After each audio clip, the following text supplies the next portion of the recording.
किस्सा Gautami had an only son and he died. किस्सा गौतमी का एक ही पुत्र था और उसकी मृत्यु हो जाती है in a grief. She carried the dead child to all her neighbours. और अपने दुख में वो उस मृत बच्चे को, मरे हुए बच्चे को पड़ोसियों के पास लेके जाती है। आस्किंग फॉर मेडिसिन, और वो उनसे मेडिसिन पूछती है। द पीपल सेड, लोगों ने कहा, she has lost her senses, कि उसने अपने होश खो दिए हैं। द बॉय इज़ डेड, उसकी मृत्यु हो चुकी है। मतलब वो फिर भी बच्चे को लेके क्यों घूम रही है, उसको पता है कि उसकी मृत्यु हो चुकी है। एट लेंथ किस्सा गौतमी मेट अ मैन और रिप्लाई टू हर रिक्वेस्ट। जब वो बहुत ज़्यादा घूम चुकी थी फिर किस्सा गौतमी को एक व्यक्ति मिलता है। उसने उसकी रिक्वेस्ट को सुना। I can not give the medicine for thy child. उसने कहा कि मैं तुम्हारे बच्चे के लिए, दाई होता तुम्हारा, दी इसके लिए। उसने कहा मैं तुम्हें तुम्हारे बच्चे के लिए मेडिसिन तो नहीं दे सकता, but I know a physician who can, लेकिन मैं एक फिजिशियन को जानता हूँ जो आपको मेडिसिन दे सकता है। द गर्ल साइड, गर्ल ने कहा, लड़की ने, pray tell me sir, please मुझे बता दो, हु इज इट, ये कौन है। एंड द मैन रिप्लाई, तो उस व्यक्ति ने आंसर किया, go to Sakyamuni the Buddha, Sakyamuni Buddha के पास चली जाओ। Kisa Gotami repaired to the Buddha. अब किस्सा गौतमी बुद्धा से रिक्वेस्ट करती है, क्राइड, वहाँ से रोते हुए कहती है, Lord and master give me the medicine that will cure my boy. उसने कहा कि मुझे मेडिसिन दे दो जिससे मेरे बच्चे का इलाज हो जाए। द बुद्धा आंसर, बुद्धा ने कहा, I want a handful of mustard seed, मुझे मुट्ठी भर कुछ मस्टर्ड सीड चाहिए, मतलब सरसों के दाने चाहिए। And when the girl in her joy promise to procure it, और जब लड़की ने खुश होकर कहा कि हाँ वो अरेंजमेंट कर देगी, ले आएगी, तब बुद्धा एडिड, बुद्धा ने कहा, the mustard seed must be taken from a house where no one has lost a child, husband, parent or friend. उसने कहा कि तुम्हें मस्टर्ड सीड ऐसे घर से लेके आने हैं जहाँ किसी बच्चे की, किसी के हस्बैंड की, किसी के पेरेंट की या किसी फ्रेंड की डेथ ना हुई हो। Poor Kisa Gotami now went from house to house and the people pitied her and said. अब वो बेचारी किस्सा गौतमी इसके बाद हर एक घर से दूसरे घर पहुंचती है, ऐसे घर घर घूमती है मस्टर्ड सीड लाने के लिए, और लोग उसके ऊपर दया दिखा रहे हैं। और उन्होंने कहा, हियर इज मस्टर्ड सीड, ये लो तुम्हारे सरसों के दाने जो तुम्हें चाहिए थे, सरसों के बीज, टेक इट, इनको ले जाओ। बट व्हेन शी आस्क्ड, लेकिन जब वो उनसे पूछती, did a son or daughter, a father, mother die in your family, कि क्या उनका कोई पुत्र, पुत्री या किसी के फादर या मदर की उनके परिवार में मृत्यु हुई है। दे आंसर्ड हर, तो वो उसको कहते, alas the living are few but the dead are many. उसने कहा कि जीवित व्यक्ति कम है लेकिन मरे हुए व्यक्तियों की संख्या ज़्यादा है।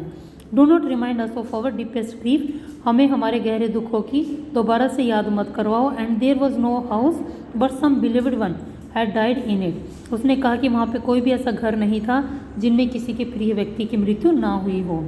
किस्सा Gautami became very and hopeless. अब किस्सा गौतमी बहुत ज़्यादा थक जाती है और उम्मीद छोड़ देती है। And set down at the way side watching the lights off the city, और वो रास्ते में बैठ जाती हैं शहर की रोशनी को देखने के लिए।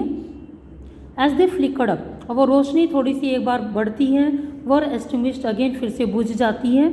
And at last the darkness of the night rained everywhere, और इसके बाद पूरे उसमें चारों तरफ अंधेरा छा जाता है। रेंड होता है पूरी तरह से बंद हो जाना, ख़त्म हो जाना। यहाँ पे इसका ये मीनिंग है। And she considered the fate of man that their lives flicker up and are extinguished again, और उसने फिर अपने आप एक दिमाग लगाए, एक तरह से विचार किया कि ऐसे ही मनुष्य की भी किस्मत है, उनकी ज़िंदगी एक बार फ्लिकर अप मीन्स एक बार जगमगाती है, एंड आर एक्सटिंग्विश्ड अगेन, और फिर वो बुझ जाती है। ऐसे ही इंसान का जीवन है। उसने ऐसे अपने विचार बनाए जब वो रोशनी को देख रही थी। And she thought to herself, how selfish am I in my grief, और फिर वो अपने आप से ही बात विचार कर रही है कि मैं कितनी स्वार्थी हूँ अपने दुख में। Death is common to all, सभी की मृत्यु निश्चित है। Yet in this valley of desolation there is a path that leads him to immortality who has surrendered all selfishness. अब वो कहती है इस डेजोलेशन में, इस अकेलेपन की इस घाटी में जिसमें वो रह रही थी, इस जीवन में, यहाँ पे एक रास्ता है जो हमें अनश्वरता की तरफ लेके जाता है, और वो है who has surrendered all selfishness, जो पूरी तरह से निस्वार्थ हो जाता है। उसने ऐसा समझा, मतलब यहाँ पे हर किसी को बहुत ज़्यादा गहरे दुख में जाना ही होता है। उसने इस चीज़ से ये अंदाज़ा लगाया। The Buddha said, the life of mortals in this world is troubled and brief and combined with pain. उसने कहा कि नश्वरता तभी मिल सकती है जब हम इन सारे दुखों से ऊपर उठ जाते हैं, हर किसी की मृत्यु निश्चित है। फिर यहाँ पे बुद्धा कहते हैं कि जो नश्वर हैं, जिनकी मृत्यु हो सकती है, वो इस संसार में अगर आए हैं तो वो मुश्किलों का भी उनको सामना करना पड़ेगा, ब्रीफ दुखों का भी, और उनको बहुत ज़्यादा दुख भी सहने पड़ेंगे। For there is not any means by which those who have been born can avoid dying. उसने कहा कि यहाँ पे कोई ऐसा व्यक्ति पैदा नहीं हुआ है जिसकी मृत्यु ना हुई हो, ना निश्चित हो, मतलब हर किसी की मृत्यु निश्चित है। After reaching old age there is death. उसने कहा कि बूढ़े होने के बाद सभी की मृत्यु निश्चित है। And of such a nature are living beings. और कहते हैं कि जो जीवित हैं उन सब के लिए यही प्रकृति ने एक बनाया है system. As dry fruits are early in danger of falling, so mortals when born are always in danger of death. जैसे कि पके हुए फल होते हैं, उनके गिरने का सबसे ज़्यादा खतरा रहता है, इसी तरह से जो नश्वर व्यक्ति हैं वो भी यहाँ पैदा हुए हैं तो उनको मृत्यु का खतरा भी बना ही रहेगा, मतलब उनकी मृत्यु निश्चित है। All earthen vessels made by the potter end in being broken. कहते जितने भी मिट्टी के बर्तन बनाए जाते हैं वो पोटर के द्वारा, पोटर जो कुम्हार होता है, जो बर्तन बनाने वाला है, उनको एक दिन टूटना ही होता है। So in is the life of mortals. इसी तरीके से जो नश्वर व्यक्ति है उनका जीवन भी उन्हीं बर्तनों की तरह है, मीन्स उनको भी एक दिन मृत्यु का सामना करना ही है।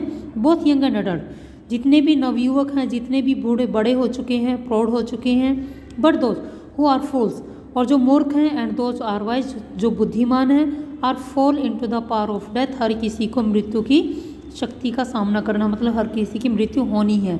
All are subjects to death. हर किसी को मृत्यु का शिकार होना है। Of those who overcome by death depart from life, a father can not save his son. कहते कि कौन है वो व्यक्ति जिसने मृत्यु के ऊपर काबू पा लिया हो। हर किसी को मृत्यु का सामना करना पड़ता है, हर किसी को जीवन से अलग होना पड़ता है। एक फादर जो हो अपने बच्चे को नहीं बचा सकता। नॉन किन्समैन देयर रिलेशंस, संबंधी अपने संबंधियों को नहीं बचा सकते, अपने रिश्तेदारों को। माँ ध्यान रखो, which relative are looking on and lamenting deeply. जो रिश्तेदार अपने प्रिय को देखते रहते हैं, लेमेंटिंग होता विलाप करना, रोते रहते हैं उनको देख के।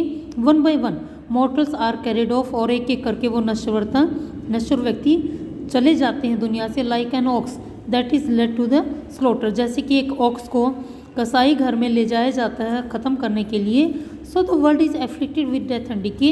इसी तरह से ये सारा संसार जो है वो मृत्यु और विनाश से भरा है। Therefore the wise do not grieve. हालांकि जो बुद्धिमान है वो पछताते नहीं है, वो दुख नहीं मनाते। Knowing the terms of the world, वो इस दुनिया की नियमों को जानते हैं, इसीलिए। Not from weeping not from grieving all will एलिवन ऑब्टेन पीस ऑफ माइंड। कहते ना तो रोने से ना दुख मनाने से कोई भी अपने मन में शांति नहीं पा सकता। ऑन द कॉन्ट्रेरी, और इसके विपरीत, his pain will be the greater and his body will suffer. उसका जो दुख है वो और ज़्यादा बढ़ता जाएगा अगर वो दुख मनाता रहेगा, और उसकी शरीर पर भी इसका असर पड़ेगा उसके दुखों का। He will make himself sick and pale. वो अपने आप को बीमार कर लेगा, उसका चेहरा पीला पड़ जाएगा। Yet the dead are not saved by his lamentation. और जो व्यक्ति मर चुके हैं उनके विलाप करने से वो वापस आने वाले नहीं हैं। He who seeks peace should draw out the arrow of lamentation and complain. और कहते कि विलाप करने से भी कोई मरा हुआ व्यक्ति वापस नहीं आ सकता। Who seeks peace should draw out the arrow of lamentation. जो शांति चाहता है उसको विलाप के इस दरिया से, इस जगह से, मतलब उसको विलाप छोड़ना पड़ेगा। एंड कंप्लेन, और उसको कोई कंप्लेन नहीं करनी है। एंड ग्रीफ, और उसको अपने दुखों से बाहर निकलना होगा अगर वो शांति चाहता है अपने जीवन में। He who has drawn out the arrow and has become compose with obtain peace of mind. जिसने अपने इस तीर को, एरो मीन्स यहाँ पे, जिसने अपने इस दुख से जो बाहर निकल गया है और जिसने अपने मन में शांति प्राप्त करने का निर्णय कर लिया है। He who has overcome all sorrow will become free from sorrow. और जिसने अपने इस दुख पर काबू पा लिया है, इसका मतलब वो सारे दुखों से आज़ाद हो चुका है। एंड बी ब्लेस्ड, और उसको भगवान की तरफ से लगा लो या फिर उसको बहुत ज़्यादा वरदान मिल चुका है। जिसने अपने दुख के ऊपर काबू पाना सीख लिया है तो वो पूरी तरह से शांति भी प्राप्त कर सकता है वही व्यक्ति। तो इस तरह से आपका चैप्टर का एंड ये है।